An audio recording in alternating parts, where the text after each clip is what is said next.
o pessoal do Sion que estava lá no fundo para vir para frente. Temos muitos lugares possíveis que podem ser ocupados. Nós esperávamos um pouco mais de pessoas, mas com o tempo e a chuva, vamos começar, pode ser que o outro ainda chegue. Estamos prontos? Podemos iniciar então? Da minha mestre parte. Da gravação da noite, o Vitor, obrigado. Nós gravamos e depois colocaremos à disposição no nosso site do centro. Então, boa noite a todos, sejam bem-vindos. Nós nos encontramos hoje, eu diria, por duas razões: para o lançamento deste livro, sobre o qual nós passaremos a noite, e 4 confrades vão apresentá-lo. E eu queria, a segunda razão, não menos importante, com esta noite, com esta aula inaugural, nós iniciamos o nosso programa 2022 do Centro de Estudos. Nós temos um programa disponível para aqueles que por acaso ainda não conhecem ou não se inscreveram em um dos cursos. Programa em detalhe com os diversos cursos de cultura judaica, de Sagrada Escritura. Estamos montando um grupo novo, um curso novo em ciências religiosas aos sábados. Esses cursos vão, portanto, iniciar no próximo sábado, dia 5. Então, o que nos reúne esta noite, e é uma alegria poder, digamos, moderar e acolher. Eu gostaria que todos que viessem aqui já à mesa, que não é uma mesa redonda, mas uma mesa, digamos, comprida. A Vitória que está ao meu lado, Frei Paulo, Frei Joel e o Padre Fernando Grosso, todos professores do Centro Cristão de Estudos Judaicos. Eu farei, portanto, a moderação, e o objeto desta noite, deste nosso encontro, é este livro, que não tinha esse título como livro, mas é uma reunião de 4 artigos, por isso aqui hoje 4 vozes, cada um retomará de forma bem resumida um artigo, um capítulo do livro. Esses 4 capítulos escritos por René Bloch, que é uma autora francesa, que faleceu infelizmente de maneira prematura em 55, são textos de referência, e tem um resumo na contrapágina, na contracapa do livro sobre ela. Ela foi uma grande acadêmica, fez línguas, primeiramente letras, depois, bastante jovem, era de origem judia, tendo conhecido o cristianismo e tornada-se cristã, fez línguas semíticas na Sorbonne e trabalhou conosco, com alguns dos nossos padres de Sion em Paris, em especial Paul Deman, em um grupo de pesquisa. E esses artigos aqui reunidos é o resultado, digamos, o mais completo e o mais profundo de suas pesquisas. 4 artigos em torno da escritura e da tradição, por isso o nome do livro, portanto, Escritura e Tradição, com o subtítulo Ensaio sobre o Midrash. O Padre Vitória, aqui presente, foi o tradutor desses artigos que nós reunimos e publicamos nesse 18º número da coleção Judaísmo e Cristianismo. E para essa noite nós vamos seguir então a ordem, quem adquiriu o livro, a ordem dos artigos presentes no livro. Vamos começar com o Padre Vitório, que terá um tempo maior, sendo ele o tradutor desta obra, em torno de 20, 25 minutos, e depois os outros confrades, uma média de 10 minutos cada um, seguindo cada um dos capítulos apresentados no livro. O segundo a falar será o nosso Frei Paulo, aqui à minha direita, com o segundo capítulo, ensaio metodológico para o estudo da literatura rabínica. Frei Paulo, que é doutorando da PUC, que também leciona no centro. O terceiro capítulo será apresentado pelo Padre Fernando Grosso, também doutorando da PUC, nosso professor, faz parte da equipe do Centro de Estudos, alguns aspectos da figura de Moisés na tradição rabínica. E por último, o quarto capítulo, com o Frei Joel, também mestre em teologia e professor do nosso Centro de Estudos, responsável também por essa revista Nishma. No final, se tiver um tempinho, eu voltarei sobre as nossas publicações. Ele vai nos apresentar esse estudo sobre Ezequiel 16, feito por René Brock. Então nós iniciamos, digamos, evidentemente, do início com o tradutor da obra, o Padre Vitório, profundo conhecedor do Midrash, da literatura rabínica, que traduziu diversos livros, entre eles inclusive um outro do irmão Pierre Lénard, uma introdução à literatura rabínica. Quem ainda não o conhece poderá adquiri-lo, está aí à disposição. Padre Vitório, então, uma introdução à leitura judaica da Escritura. Então, com o Padre Vitório, a palavra, por favor. Boa noite, gente. Não sei se vocês já tiveram a ocasião de ler o prefácio. Não porque eu o escrevi, mas porque ao escrevê-lo, eu tentei fazer um histórico de minha própria caminhada. Eu estudei fora. Saí do Brasil em 1966. Okay? Aqui a gente rezava antes do almoço a ladainha dos judeus, ou pelos judeus. Quer dizer, rezava-se pela conversão dos judeus. Essa foi a minha e a da maioria de nós, Padre Bel está aí também como testemunha, a nossa formação de Sion. Okay? Não é simplesmente uma informação, né? Ao chegar, eu tive sorte de ser convidado a ir para a Europa e optei por ir para Londres. E lá em Londres eu conheci duas irmãs de Sion, cujo nome eu menciono aí, como as primeiras pessoas que de uma maneira ou de outra me despertaram para, como eu digo aqui, uma nova visão do judaísmo, diferente daquela que de fato circulava, de modo geral, por toda parte. Né? Conheci do Sion um homem que fez um trabalho imenso na época da Segunda Guerra Mundial, em Paris, que o Mir Devaux. Lá em casa, na Xavier Curado 42, nós temos lá na parede o diploma que o Yad Vashem, que todo mundo sabe o que é, deu e publicou pelos trabalhos que esse homem do Sion, religioso do Sion, fez para, digamos, tirar judeus ou, digamos, das mãos dos nazistas ou ajudá-los a fugir. Não foi o único, muita gente fez isso. Recentemente lembro de ver um documentário, por exemplo, da grande mesquita de Paris, que tinha nos seus, digamos, subterrâneos caminhos onde judeus eram salvos pelos próprios muçulmanos. Teve até um caso de um fulano famoso, um cantor judeu, quando perseguido, para provar que ele era judeu, o chefe da mesquita mandou fazer um túmulo com o nome do pai do indivíduo, para dizer que era muçulmano.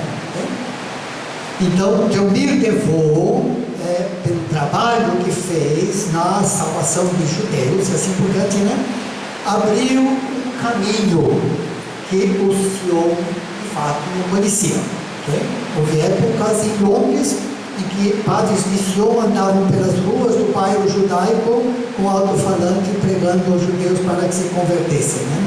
E aí, então, entra em cena, como eu menciono, esse padre que depois nos deixou, mas faz parte, né? Paul de Man.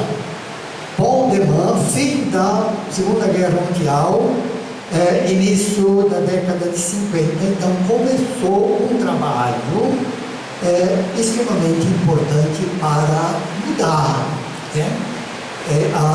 Ou tentar mudar, evidentemente, a visão cristã tradicional do judaísmo. E o trabalho desse homem e de outros que o seguiram, seguramente teve, direta ou indiretamente, um impacto profundo sobre o que aconteceu logo em seguida, na década de 60, no segundo Concílio do Vaticano, naquele trabalho sobre a relação da Igreja com os judeus, né? O Nostra Aetate, que é um documento importante, né? Paul de Man escreveu várias coisas, entre elas há um livrinho dele publicado, Os Judeus, Fé e Destino, praticamente a primeira obra cristã que buscou ouvir o judeu em vez de dizer aos judeus o que o cristão achava deles. Esse trabalho não é nosso, então não foi publicado ainda por essa série de livros, né? Mas eventualmente seguramente mereceria, né? E outras coisas. Um grande empreendimento do De Man, que levou à associação da René Bloch, né? Então, no começo da década de 50, foi pesquisar por cerca de 2.000 documentos de catequese da Igreja Católica em língua francesa, para mostrar o que é que esses manuais de catequese ensinavam aos cristãos católicos a respeito dos judeus, né? E aí entra em cena a René Bloch, né?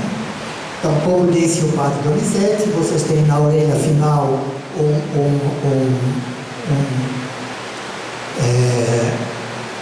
um resumo, né, do que nós conhecemos da vida dela, né? Infelizmente, a René foi morta no que foi, não num acidente de avião, voava para Jerusalém e seu avião foi derrubado sobre a Hungria ou a Bulgária, já era comunista, evidentemente, né? E aí acabou. A René fez, então, escreveu esses artigos. Quando eu conheci esses artigos, aí ainda acho que foi no século retrasado, 1990, por aí, né? Aí eu me pus a tratar, estão traduzidos há um bocado de tempo. Um deles, especificamente esse sobre os aspectos midrashicos de Moisés na literatura rabínica, eu distribuí a grupos de estudo que eu tinha na época via apostila, porque não havia outro meio, né? Então, essa mulher foi fantástica. E é pena que a vida dela foi encurtada de maneira tão dramática como foi, né? Eu diria hoje que se ela estivesse por aí, ela teria feito uma verdadeira festa em cima do Novo Testamento. Nós não temos nada dela sobre o Novo Testamento em toda essa área, principalmente na área do Midrash.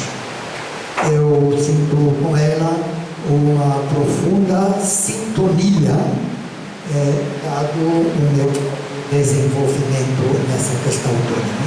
Depois disso, nós tivemos o padre Stiasny, falecido, o irmão Pierre, cujos livros, vários livros dele já publicados, e que também fizeram grandes pesquisas, estudos profundos em toda essa área, né? Da dependência judaica, rabínica, em termos da escritura, em termos da sinagoga, do mundo fariseu, rabínico, do próprio Novo Testamento. Então, me coube, eu pedi que me dessem o primeiro desses artigos, Escritura e Tradição. Okay? Logicamente, a ciência diria tradição e escritura, porque evidentemente a tradição, que por definição é oral, né, antecede qualquer forma de escrita ou de inscrição que se conhece até hoje, né? Por que é que os judeus escolheram essa virada? Em vez de tradição e escritura, e puseram, então, isso foi obra da sinagoga, né? Escritura e tradição. Porque, como a gente vê, por exemplo, nessas inscrições em cavernas de 15 e 16 mil anos atrás, a escritura está lá, gente, a forma não alfabética, lembrando, a forma alfabética demorou muito tempo para ser desenvolvida, né? Mas não deixa de ser escritura.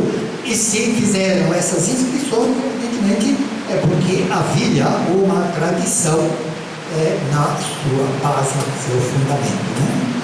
Então, o artigo da René trabalha um pouco essa questão da escritura, da tradição, e depois ela entra um pouquinho logo adiante, aí já na página 17, quer dizer, 2, 3 páginas do texto, ela já entra na questão do Midrash, que faz parte então do meu setor aqui a respeito desse livro, né?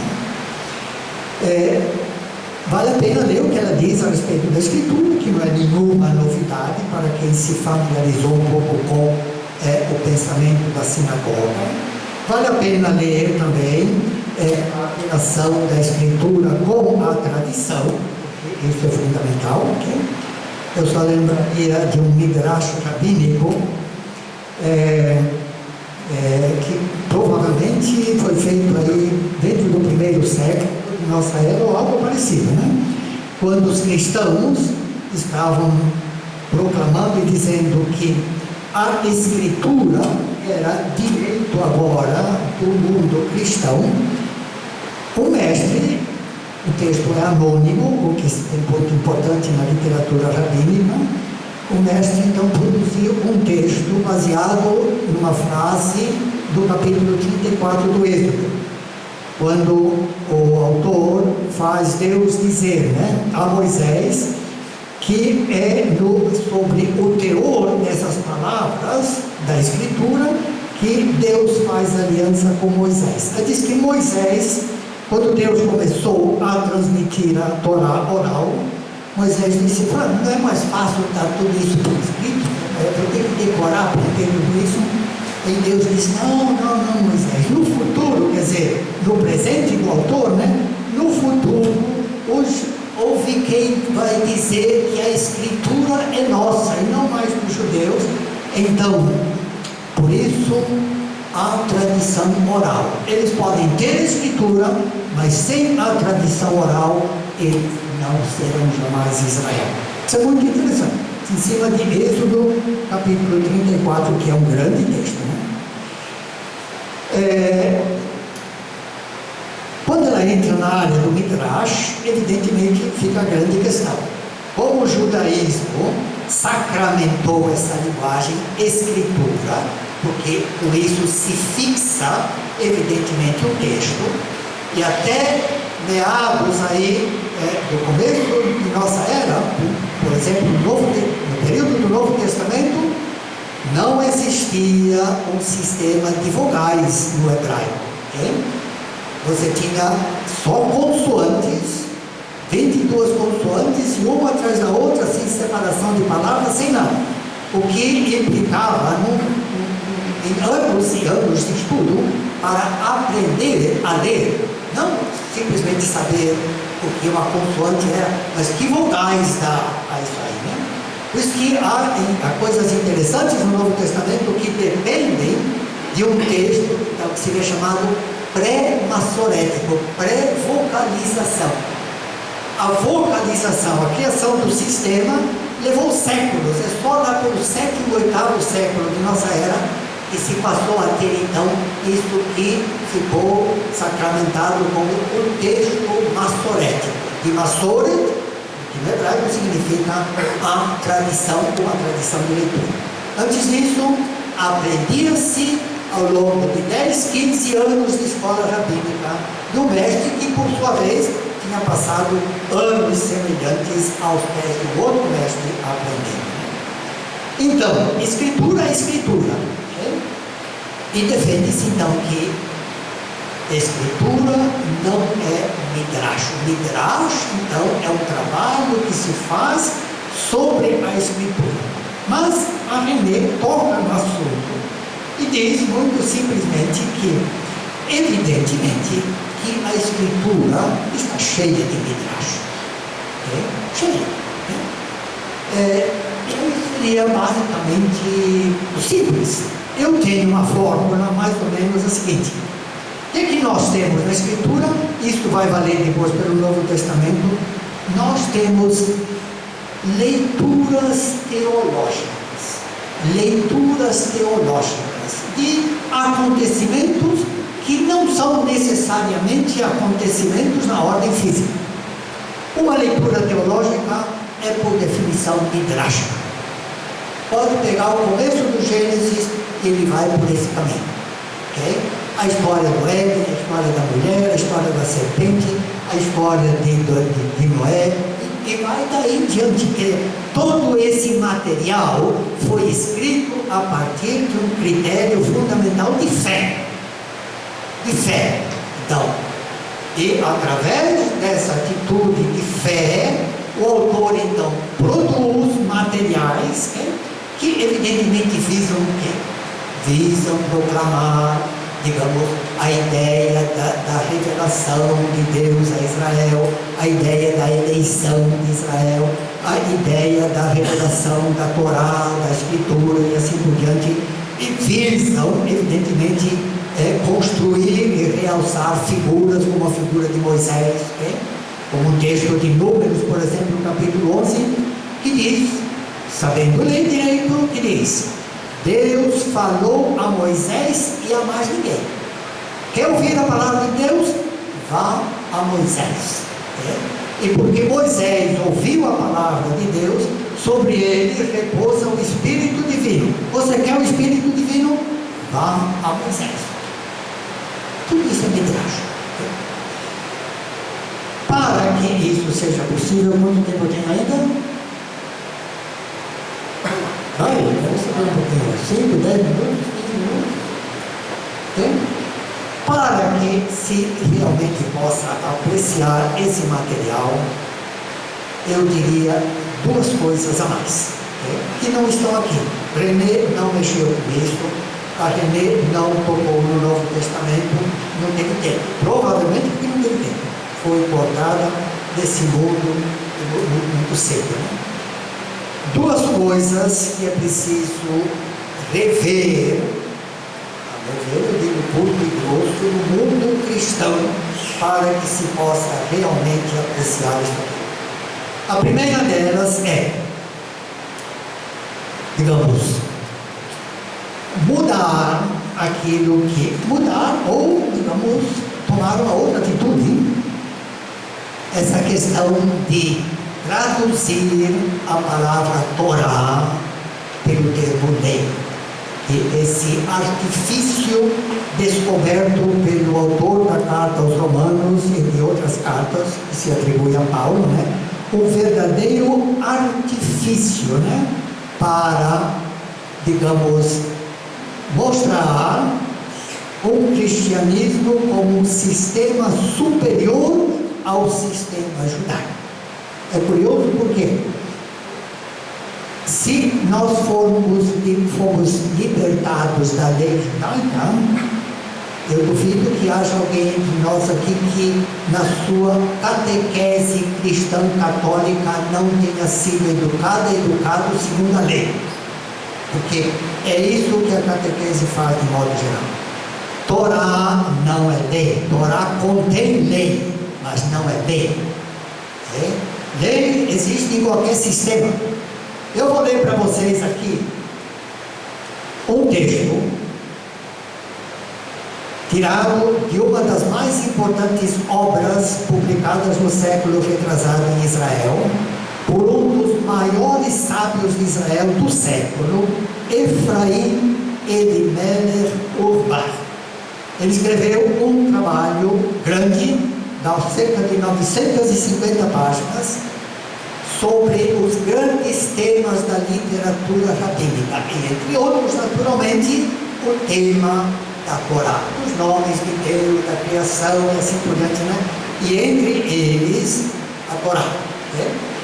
E ele mostra que quando os judeus de Alexandria,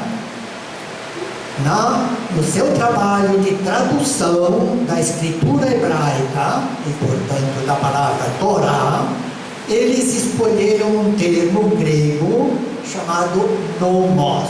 Nós conhecemos nomos porque nós temos várias palavras como autonomia, que vem desse termo grego, né? Então, isso foi muito cômodo aos cristãos, que de modo geral trabalharam a partir da Bíblia grega e não a partir da Bíblia hebraica, né? Muito cômodo de entender que a palavra nomos seria lei. Seria lei. Agora, eu vou ler um texto para vocês aqui, que é do período platônico, o que significa décadas e décadas anteriores à própria existência ou início dos trabalhos da Bíblia grega.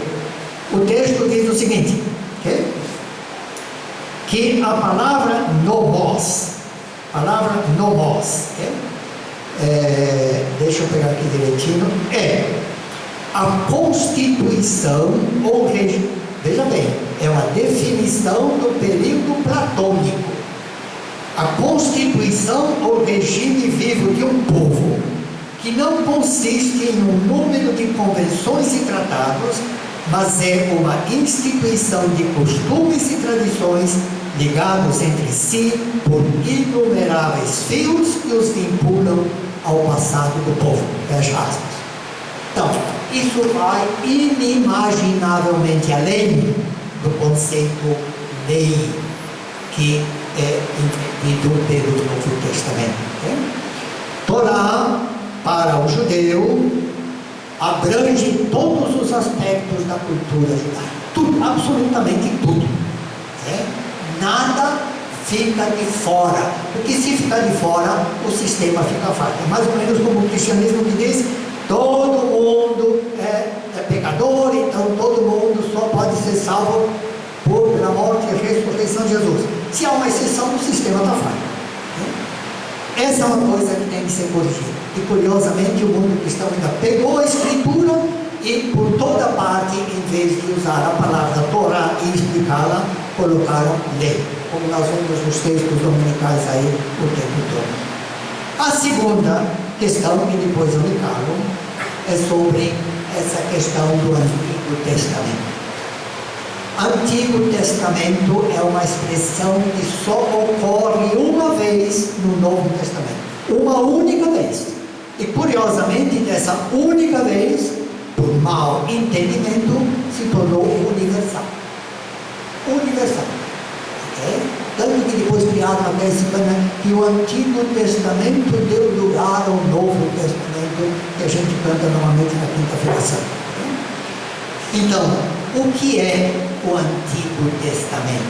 Segunda carta aos Coríntios, capítulo 3. Um capítulo que depende 100% de Jeremias 31 e seguintes, que normalmente se chama a Nova Aliança. Nós entendemos que o adjetivo Nova Aliança significava outra, o que é um absurdo para a teologia. Pode ser, digamos, normal para o ser humano, mas para Deus, evidentemente, é um absurdo.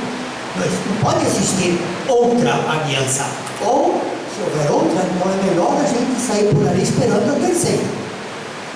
Porque Deus perdeu a confiabilidade devida, né? O que é, então? Eu não vou expandir o texto. O que é o Antigo Testamento? O Antigo Testamento é a leitura judaica da Escritura. Não é a Escritura, é a leitura judaica da Escritura. Por que ela é chamada de antiga? Porque ela é feita sem a chave cristã do Cristo morto e ressuscitado. Nós fizemos, é isso que o Novo Testamento faz, nós fazemos a leitura cristã da mesma Escritura. Podemos fazê-la pelo hebraico, pelo grego, ou pelo português, ou qualquer outro idioma.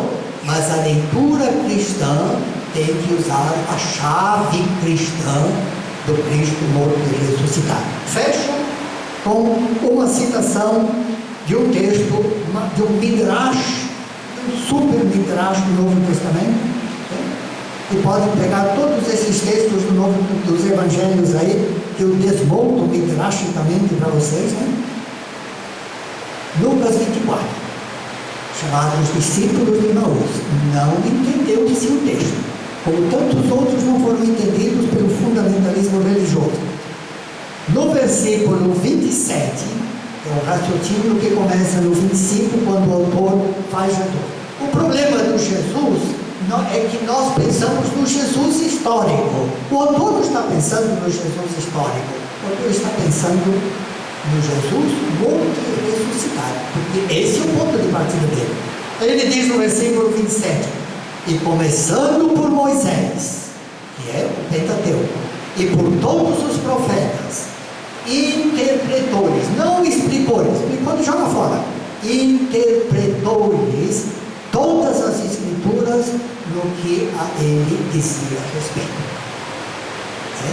É isto que os autores, pensadores cristãos do Novo Testamento, provavelmente ainda dentro do primeiro século, fizeram. Então, o Novo Testamento, principalmente os evangelhos, tem textos em Atos, nas cartas, esse, por exemplo, fantástica a presença da Escritura pelo Novo Testamento afora. Pega a carta, por exemplo, dos Romanos. A Escritura atrás de Escritura. Como é que nós podemos pensar que a Escritura não seria mais? Eu ouvi gente de bispas, eu ouvi de doutores da igreja. O Antigo Testamento, isto é, a Escritura, não tem mais função do Novo Testamento. Um cardeal de São Paulo, não vou dizer, numa conferência lá em cima na Assunção sobre Moisés, quando acabei de falar, ele veio para o meu lado e disse: ô Vitório, quer dizer que nós temos que acreditar em Moisés também? Amém.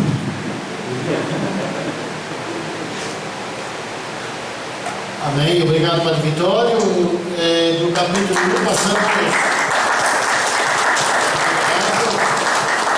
Antes de passar a palavra para o capítulo 2 do Frei Paulo, gostaria de lembrar, por favor, anotem suas questões ou comentários. Vamos deixar, digamos, as considerações, as perguntas, depois das 4 apresentações. Então, com o Frei Paulo, o capítulo 2 deste livro de René Bloch. Apenas lembrando, antes de passar a palavra, que a René Bloch, ela fez um trabalho de mestrado.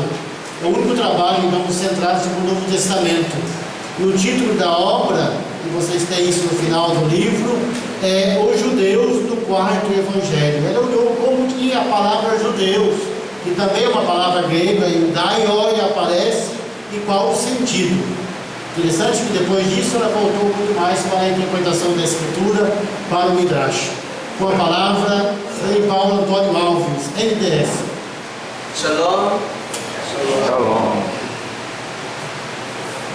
Mas a minha fala é mais um convite a ir ao conteúdo, e a ir ao conteúdo a partir de uma proposta, de uma metodologia, e as condições para que essa metodologia seja acionada e cumpra a sua função adequada. Adequada aqui significa do modo científico.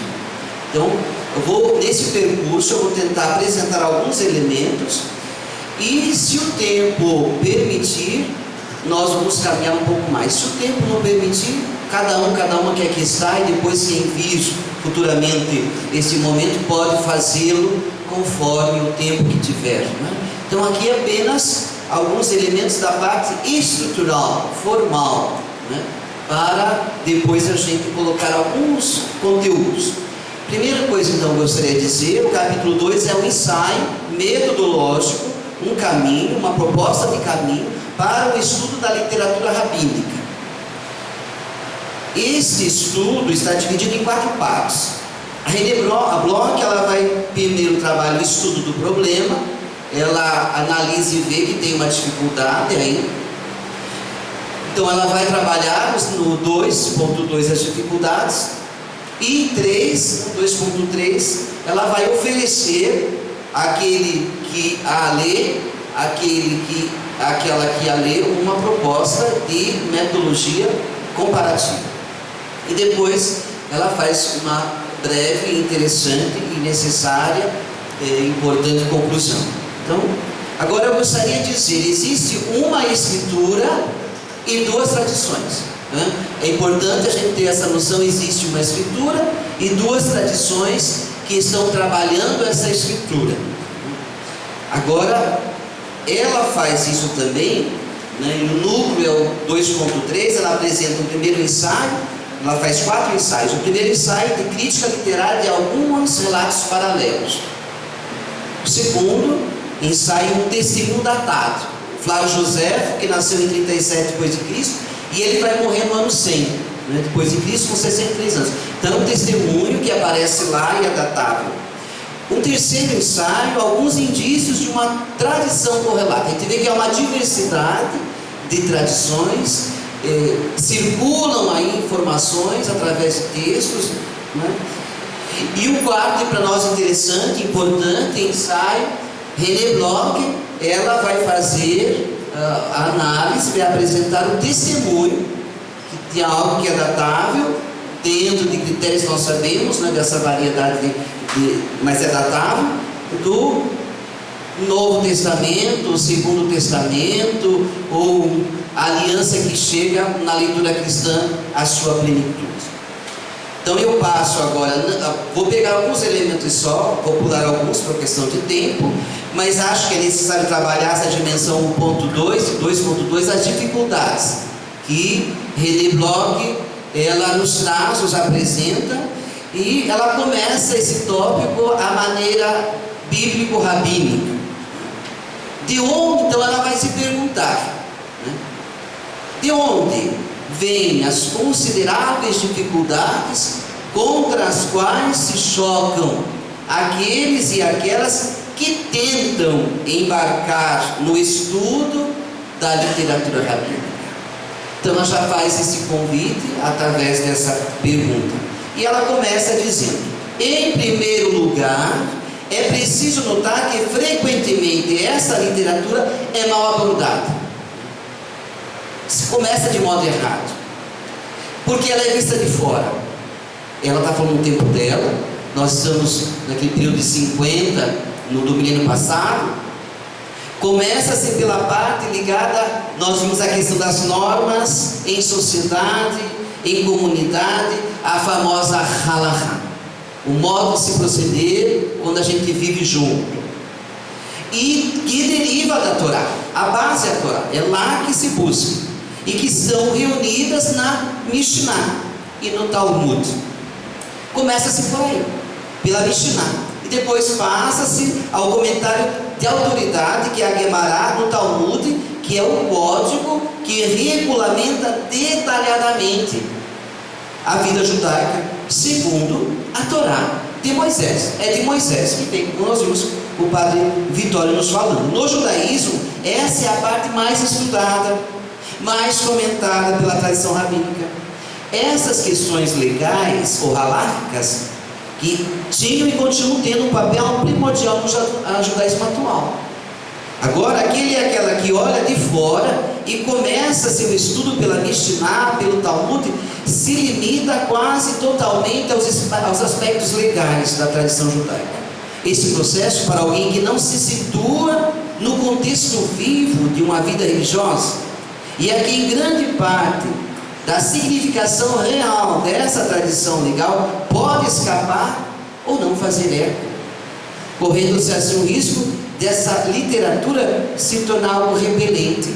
Então ela faz essa análise. Então o modo de se abordar pode causar isso. René Bloch faz uma analogia para tentar aproximar aquele e aquela que a estão lendo. Ela diz: é como a gente começar a estudar o cristianismo pelo direito canônico, o código, mas não o atual, mas aquele de 1917, e estudar as tradições anteriores que foram fundamentar aquele código. Imagina que sabor vai ter isso. Então, por isso ela nos coloca essa analogia. Agora, para que nesse momento, então, ela diz: se eles estudam mais isso, vai ter mais material disso. Isso vai ser natural. E depois do século XIX, todo o trabalho científico que foi feito vai ser um material grande, não é? Que é o mais estudado, não é? Agora, esse momento do século XIX, que vai produzir esse trabalho científico, também vai acontecer com algo que deveria ser, não é? O que deveria ser o foco e o princípio da abordagem, né? É por isso então que ela diz que os poucos ensaios interessantes, ainda que bastante tímidos e empreendidos nos últimos anos para um estudo verdadeiramente crítico, visando discernir e situar historicamente diferentes camadas redacionais na literatura rabínica, dizem respeito sobretudo a Mishnah, leis. Essa então é a primeira dificuldade. Daí, para onde então seria melhor? Por onde então seria melhor começar, não é? Já que essa abordagem, qual seria esse caminho? Pela parte chamada da Agadá. A Agadá é a narrativa, é tudo que é narrativo. Essa parte de narrativa, né? Que é menos comentada, e foi a menos comentada. E portanto, ela possui menos material à disposição, textos, edições, quanto de comentários. Mas isso não significa que não foi comentado em relação a, mas existe uma enormidade desses textos, que são textos narrativos, que são textos da Agadá.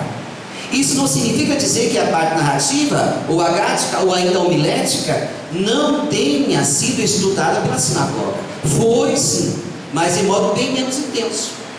Mas visto que essas tradições narrativas ou agáticas foram rapidamente, aí acontece uma outra coisa interessante. Essas tradições, dentro desse modus vivendi do judaísmo, que é a Mishnah, que é a Halahá, que é o comportamento do dia a dia, essas tradições, elas vão ser inseridas, né? Primeiro na Gemara, que é a que vai comentar a Mishnah, na liturgia foram inseridas, nos trabalhos e comentaristas medievais, como Rashi, né, que muitos já têm essa proximidade, e num quarto momento, essas tradições foram inseridas nas coletâneas destinadas a alimentar a piedade particular. Então é como que elas ficaram lá inseridas, e o que acontece? Se elas ficam dentro de um dado corpus, elas deixam de ser estudadas em si mesmas. Então isso foi um prejuízo, porque elas foram estudadas dentro dessas estruturas já em torno das leis.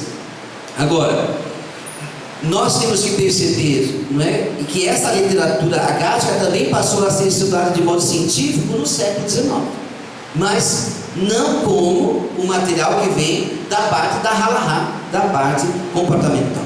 Uma outra dificuldade que a René Bloch nos aponta no livro, aquele que depois é aquela que vão olhar mais detalhadamente, que no mundo cristão, e ela fala para nós, tem-se a impressão de que não se percebeu ainda a importância da parte da Agadá, da narrativa, da homilética da tradição judaica, né? Da literatura midrástica, nome esse que nós ouvimos há pouco com o Vitório. E no entanto, é evidente que nessa literatura narrativa é que se encontra precisamente, então ela usa essa palavra, é que se encontra precisamente a dimensão da literatura rabínica de maior interesse do ponto de vista do Primeiro Testamento e do Segundo Testamento, das origens cristãs e da literatura cristã antiga. É lá que nós temos que ir, e que é também a mais importante para o conhecimento do conteúdo religioso vivo do judaísmo. A parte agática da tradição rabínica é a parte muito menos sujeita. Por isso que é importante, cientificamente, para quem vai trabalhar a partir de uma relação de estudos científicos e crítica literária, ela é menos circunstâncias sempre cambiantes de quem vive em sociedade, às quais a parte legal, a Halahá, está sujeita, justamente por ser essencialmente coisa prática ou mutável. A parte agática, ou narrativa, ou homilética, tem, portanto, um caráter mais estável, muito mais apto a conservar, isso é importante, tradições antigas que estão sendo veiculadas. Esse tipo de literatura narrativa permite, portanto, melhor que a literatura Halakha, segundo René Bloch, o legal de distinguir os elementos constantes e as evoluções na literatura judaica antiga e de situá-los no quadro mais largo da história das religiões, notadamente em relação ao cristianismo. Terceira dificuldade, para ela a maior, a principal. No entanto, a dificuldade principal, ela se baseia na ordem histórica. Estamos diante de uma literatura vasta, de materiais muito ricos, variados, importantes do ponto de vista da história das religiões. Agora ela novamente retoma esse modus operandi bíblico-rabínico de se fazer perguntas, se questionar. Primeiro, ela pergunta: mas qual é a origem desses escritos? Qual que é a origem desses escritos? Segundo, como situá-los nos âmbitos que lhes deram origem? Como a gente pode situar? Terceira pergunta: que data assinalar-se? Quarta, como classificar esse material segundo suas dependências e filiações? Mas ela também faz algumas constatações diante dessas perguntas. A primeira: enquanto essas questões não são resolvidas, toda essa literatura permanece desconcertante e inutilizável. Uma outra constatação: mas ao mesmo tempo convenceram, diz ela, é o trabalho que ela está fazendo, ela não faz isso só, né? De que esse trabalho necessário é perfeitamente possível. Então ela lança uma esperança: é possível fazer.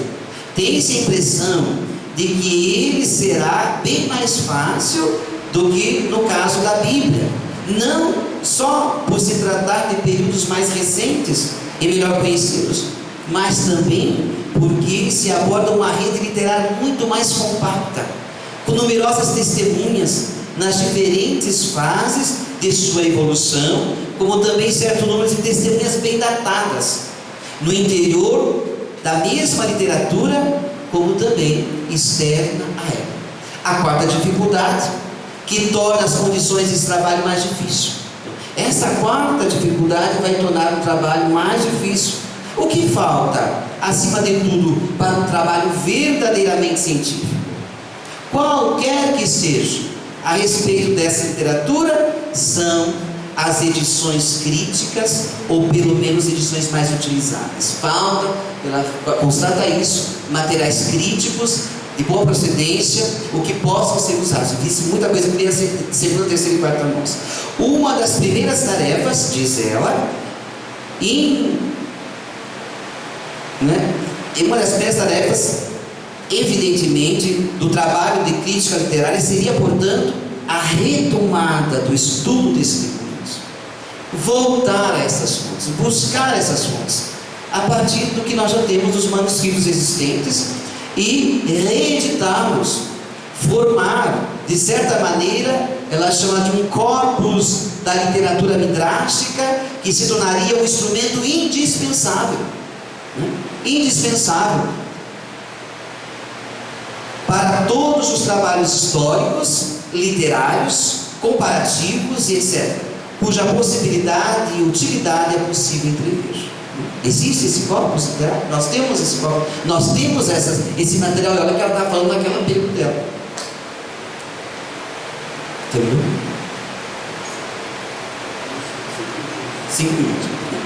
Então agora eu vou passar para o núcleo, um método comparativo, né? Esse núcleo do trabalho da René Bloch, ela divide um método comparativo. Então você tem lá, esse método é um estudo comparativo, vai trabalhar com uma questão de uma comparação externa a esses textos. O segundo passo, estudo comparativo interno, ir aos textos. E ela vai dar um exemplo, né? Então, para vocês que vão adquirir, já adquiriram e vão adquirir o livro, vai ser muito interessante esse trabalho que foi feito, as tradições sobre o anúncio do nascimento de Moisés, né? O anúncio do nascimento de Moisés, o sonho do faraó, baseado em aqui. Quem tem o livro, quem terá o livro vai perceber o que acontece também com os manuscritos antigos, com as cópias, um errinho que aconteceu lá. o rei do Egito falou às parteiras do povo hebreu. Esse texto, a partir desse texto vai surgir todo esse trabalho feito pela sinagoga. E o quarto ponto que ela trabalha: primeiro, ensaio da crítica literária de alguns relatos paralelos. Quinto, um testemunho datado, vai trabalhar Flávio José. E depois o terceiro, alguns indícios de uma tradição correlata. E interessante que ela faz esse ponto central em 7 pontos. O 7º ponto vai ser justamente o Novo Testamento. E aqui poderia adentrar no Sol? Tá. Porque não, então vocês leiam lá. Porque ela vai ao Targum, segundo o Targum de José mais antigo. E vai ser, então vai a escritura, primeiro passo é a escritura. Depois que for a escritura, vai recorrer ao texto mais antigo, segundo aqui o mais antigo é esse Targum de Jerusalém. E a partir dele ela vai fazer uma caminhada interessantíssima. Ela vai passar por outros textos e cada texto vai trazer uma novidade, vai trazer umas referências interessantes, e vai até mudar o texto. Questão hebraica, quem sabe hebraico? Como é que é? E vai trocar quem tem noção do hebraico, um sim pelo um samer, e vai mudar o nome de príncipe, que vai ser um que vai interpretar o sonho, por eunuco. Aparece a palavra eunuca nessa leitura que se faz. E depois é muito interessante que nesse sonho tem do lado o povo, tem lá do outro lado esse cordeiro, e depois ela vai, quando você entra na questão do Novo Testamento, ela vai falar de Mateus e de quanto essas tradições foram importantes para Mateus trabalhar Jesus, a infância de Jesus. Então é muito interessante, e se vocês tiverem a oportunidade de ver, né, o livro, fazer esse percurso, todo o trabalho que é feito, as fontes foram buscadas, dentro da imensidão, ela fez uma escolha. E foi nessa, vai trabalhar, chama de palestinense, mas é para diferenciar da Babilônia. Então o material vai ser mais dessa região, né, ali de Israel. E faz esse trabalho, e é isso, gente. Vai o texto interno, fora do texto são tudo que em torno que possa ajudar a estudar esse texto. Mas a importância é que esse estudo tem que ter um critério, e tem que ter um critério válido, e a importância não é fácil fazer isso, tá bom? Muito obrigado pela atenção. Vão ao texto que vai ficar mais claro. Mas é isso aí, né? Graças a René Bloch e aqueles que ajudaram, nós estamos aqui. Um passo agora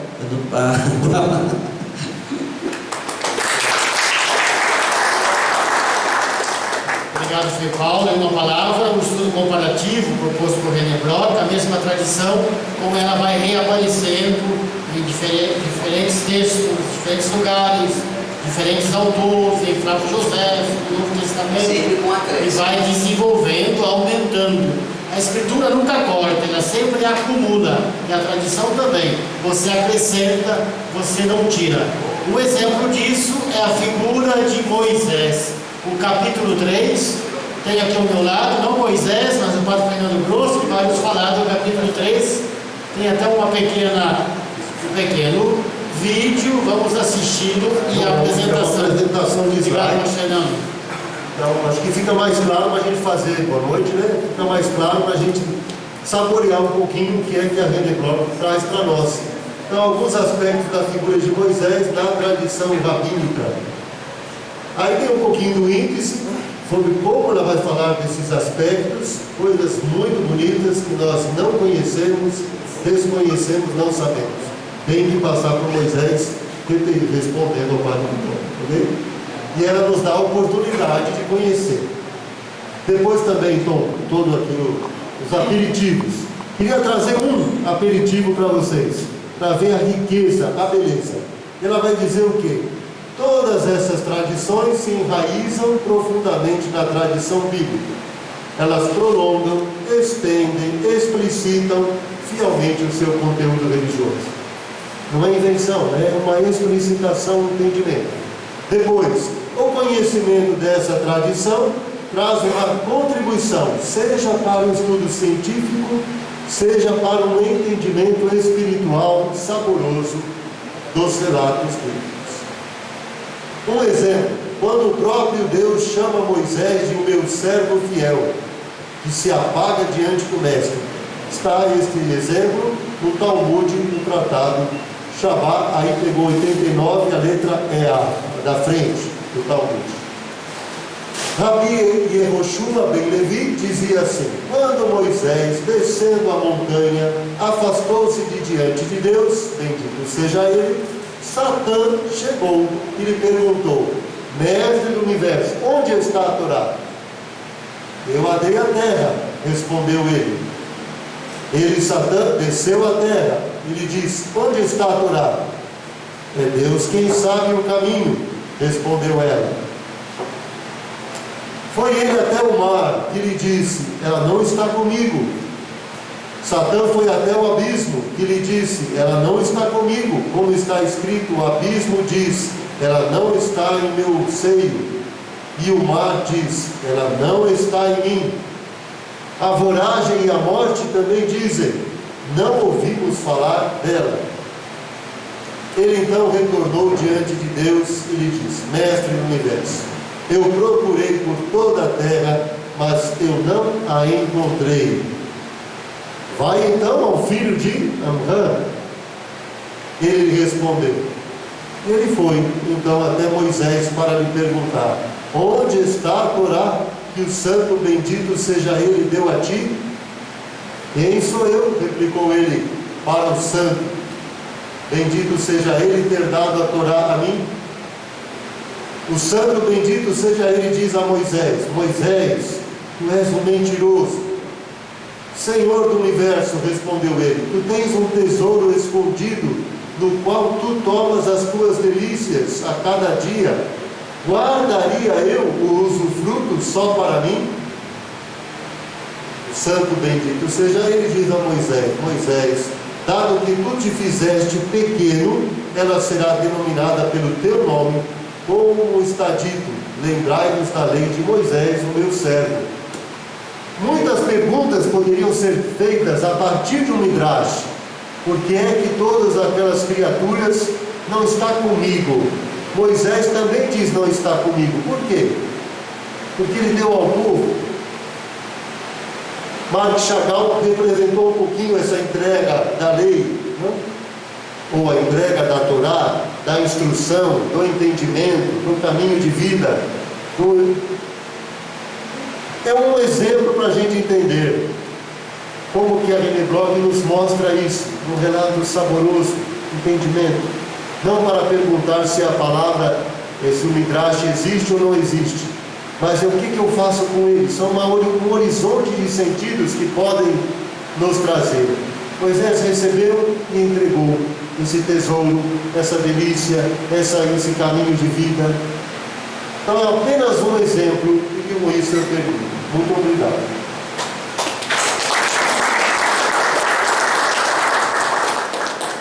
Muito bem, obrigado, Padre Fernando. Moisés é o mais humilde de todos os homens, diz uma outra tradição judaica. E aqui o belo texto o apresenta. Onde está a sua humildade? Está no fato de não ter guardado para si, mas ter dado a todo o povo a Torá que ele recebeu de Deus. Um exemplo da Torá é o capítulo 16 de Ezequiel. E o quarto capítulo do livro, agora apresentado pelo nosso irmão Joel Moreira Marques. Marcos Moreira. Boa noite. Eu vou tentar falar de um jeito assim, mais simples possível, porque como cada capítulo se trata de um artigo científico, né? Então é natural que a linguagem é um pouco mais densa, com muita nota de rodapé também, então vale a pena conferir depois com mais precisão o próprio livro. Então o que eu vou fazer aqui é dar uma apresentação geral, resumida, para que vocês tenham interesse também de conferir depois com mais exatidão cada um dos detalhes. Então, como o próprio Padre Donizete falou, este capítulo, na verdade, é um exemplo que ela dá do Midrash. Então, como você já vê no lema do livro, tem um título, né, o subtítulo Ensaios sobre o Midrash. No fundo, ela quer explicar o que é o Midrash e dar exemplos do Midrash. Já no primeiro capítulo, eu acho que ela faz de um jeito bem didático o que é o Midrash. Todas essas palavras eu acho que ela explica de um jeito bem didático sobre o que é a Mishnah, o que é Targum. E agora no último capítulo ela pega um exemplo bíblico, e que eu acho que é mais interessante nesse sentido é porque, em geral, quando a gente fala de Midrash, a gente está falando de uma tradição oral que explica a tradição escrita, né? A gente entende, tem a escritura e tem a tradição oral, que tem a Mishnah, que tem o Talmud. Na verdade, ela vai mostrar que o Midrash já existe dentro da própria escritura. A própria escritura faz Midrash dela mesma. Ou seja, você tem um livro que faz Midrash de outro. E ela faz isso de um jeito bem interessante.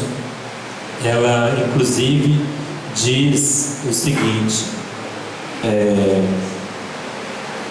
primeiro, como que ela vai tentar fazer isso? Ela vai dar o exemplo que ela usa do início do capítulo até o fim, que é de Ezequiel 16. Então, ela vai tentar usar o máximo de argumentos possíveis, porque, de um jeito bem inteligente, ela diz: olha, você pode usar qualquer exemplo e falar, isso é um Midrash, mas eu vou provar que isso é um Midrash porque eu vou dar o máximo de justificativas possíveis. Então ela tem uma riqueza de argumentação muito interessante e demonstra o tanto que ela leu a respeito. Então, o que temos, basicamente, de um jeito bem resumido, sobre esse capítulo 16, porque é importante ler o capítulo 16 de Ezequiel para ler o último capítulo do livro dela, para a gente saber mais ou menos. Então, na verdade, o capítulo 16 de Ezequiel é uma leitura alegórica do que é Judá. Como ela diz, a própria René Bloch fala, Judá aqui, nesse contexto, representa Jerusalém e o povo de Deus, naquele contexto. Então, quando a gente fala de Judá, a gente está falando daquele povo escolhido, só que é uma esposa infiel. É aquela literatura que a gente está acostumado a ver, literatura profética. O que é uma esposa infiel? Às vezes a linguagem é bem dura, é a prostituta, é aquela que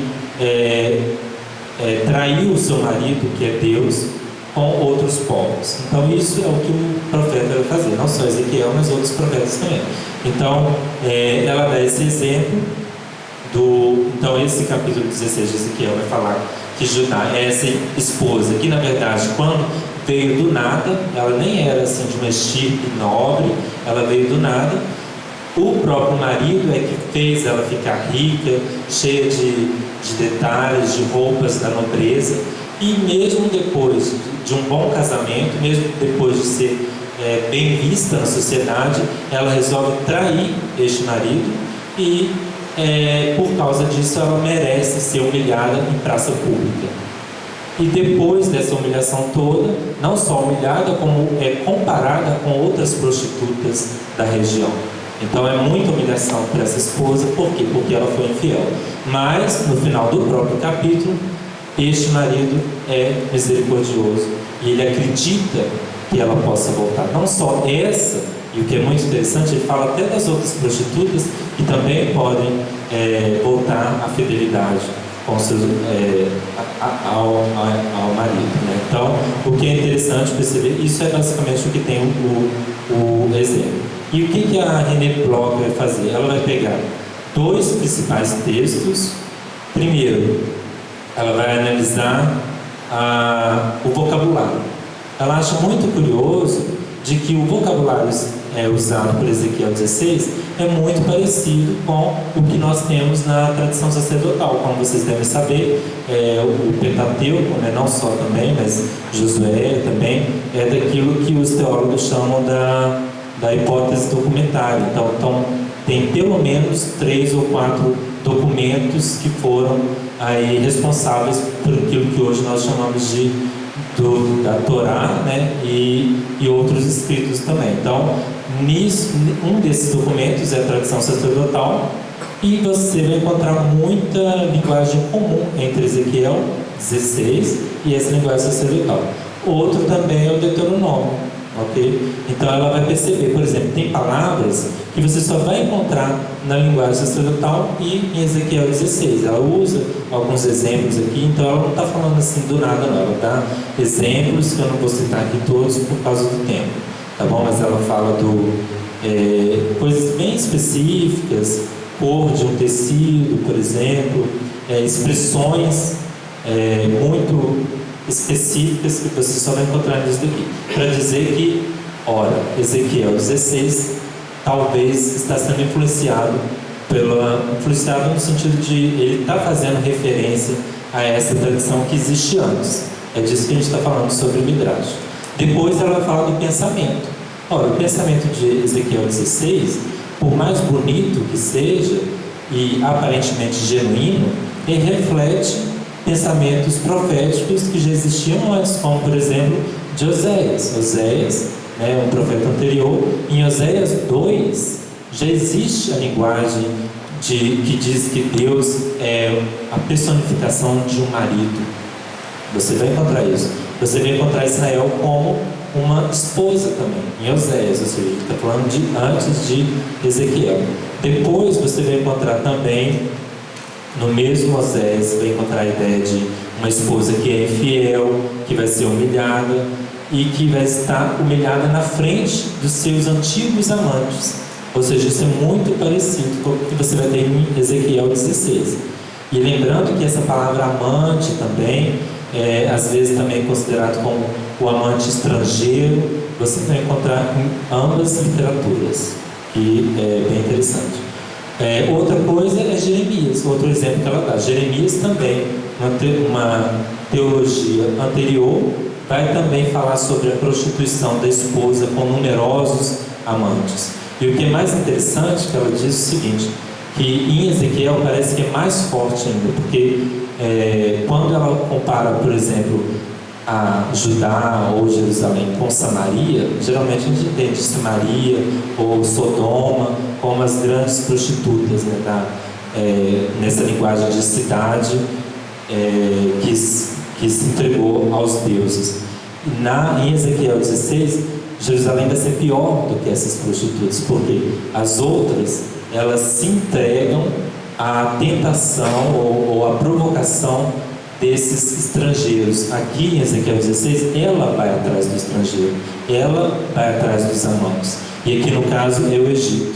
Então a gente tem que lembrar de todo o contexto político e tal, que tem muitos detalhes aqui interessantes, mas eu não vou entrar na questão por causa do tempo.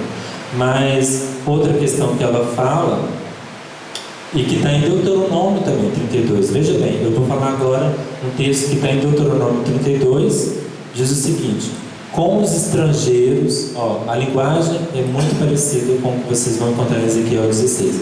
Com os estrangeiros provocaram seu ciúme e com abominações deixaram enfurecido, sacrificaram a demônios, falsos deuses e esqueceram a rocha que os havia criado. Ou seja, o seu marido, no caso, Deus, Então, são outras, ela dá vários outros exemplos também sobre essa comparação. No fundo e no final, de um jeito bem metodológico, ela explica por que ela usou essa literatura. Primeiro, ela diz, na conclusão de sua composição deste belo capítulo de Ezequiel, que à primeira vista parece uma originalidade impressionante, utiliza elementos literários e doutrinais pré-existentes na tradição bíblica. Ou seja, Ezequiel usa elementos que já existem na tradição bíblica. Mas por que ele usa? Ele só quer repetir? Não. Ele quer, como todo Midrash, trazer um elemento que é do passado, da literatura, da tradição bíblica do passado, para um problema presente, provavelmente na época de Ezequiel, esse problema da prostituição no sentido alegórico, ou seja, Judá que faz acordos políticos, econômicos com o Egito, e esses acordos acabam trazendo deuses, influências de deuses estrangeiros para Israel também. Então isso os profetas reclamam muito. É um problema presente. Eles usam a literatura que é antiga para explicar o problema presente e dando mais poesia para essa literatura. Por isso que ele faz essa alegoria da prostituta. Poderia muito bem só falar Judá, mas ele usa um termo que é muito mais fácil até de entender. Então lembre-se que o Midrash ele também é pedagógico, ele é didático, ele, assim como no próprio Novo Testamento, Jesus, que também fazia Midrash, ele usa essa linguagem para ser mais explícito. Basicamente era isso. Obrigado.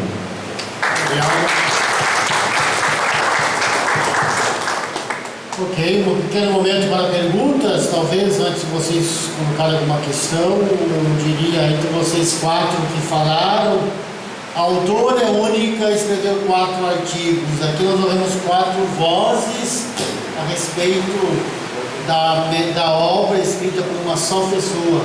O que nós vemos de, digamos, de concordante ou de diferente entre vocês 4 que falaram? Talvez queira um ou outro reagir. Eu, de maneira provocativa, eu diria o seguinte: será que essa história do Midrash, que o Joel acabou de dar um exemplo aqui de Ezequiel 16, que retoma a escritura e desenvolve, será que aquilo que nós dizemos, quem conta um conto, aumenta um ponto, vamos retomando a tradição e desenvolvendo? Seria isso, popularmente falando? Reações de vocês, por favor?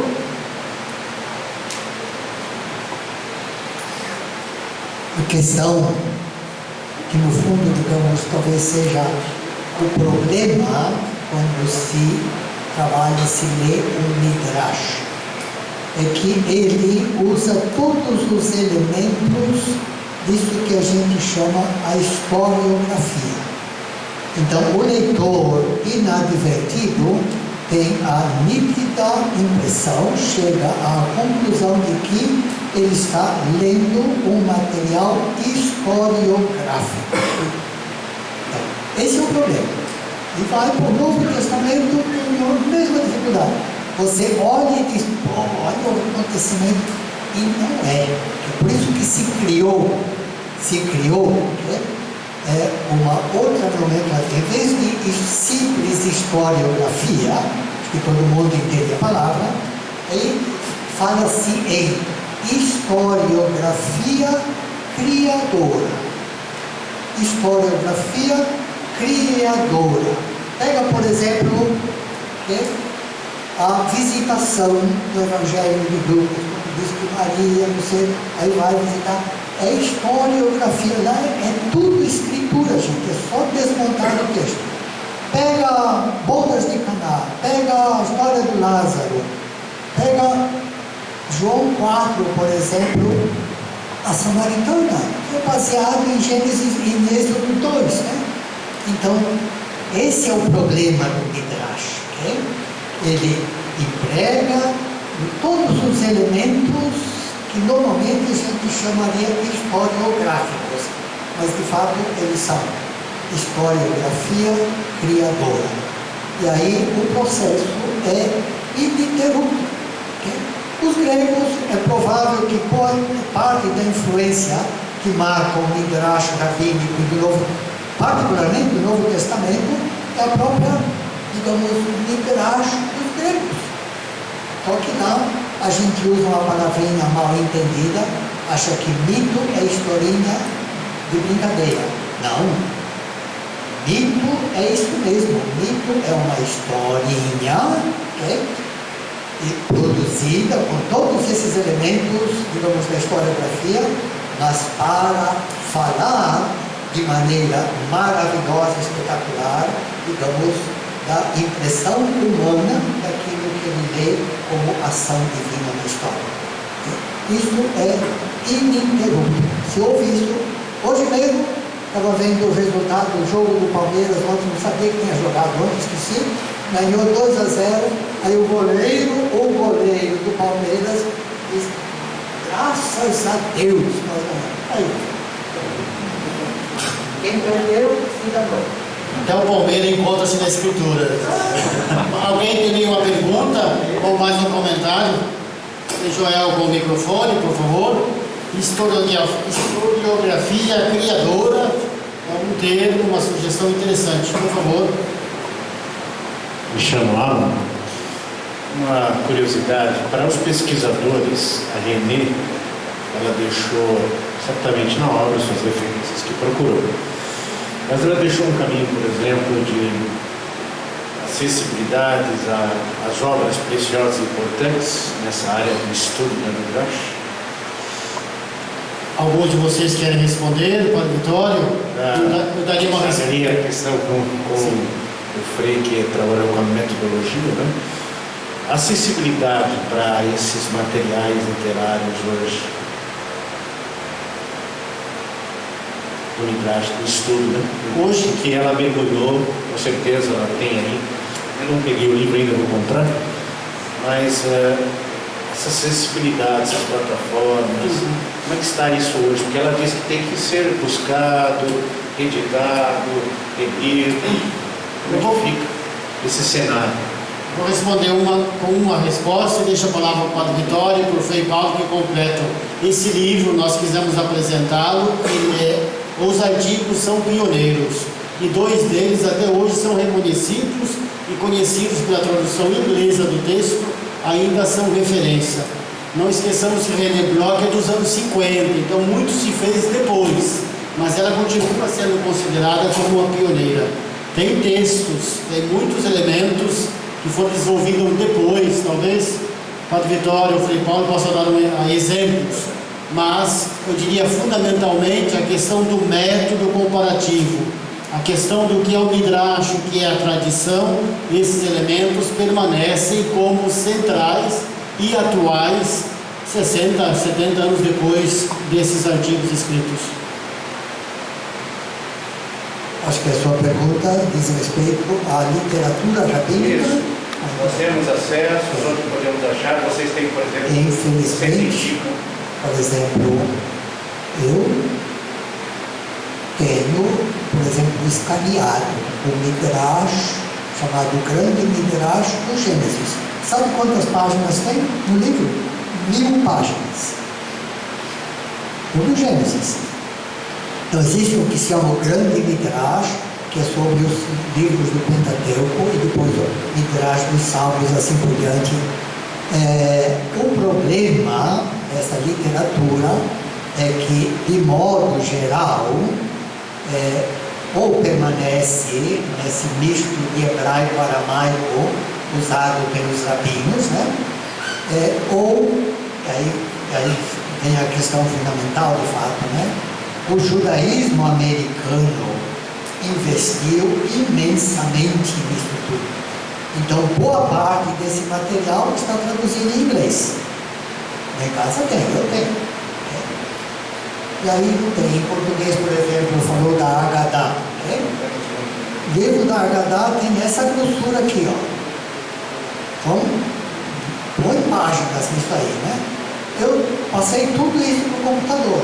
Tudo está lá no computador. Agora, o investimento em traduzir esse material, que não é nenhum material, digamos, difícil, precisaria uma certa supervisão que diz respeito ao vocabulário.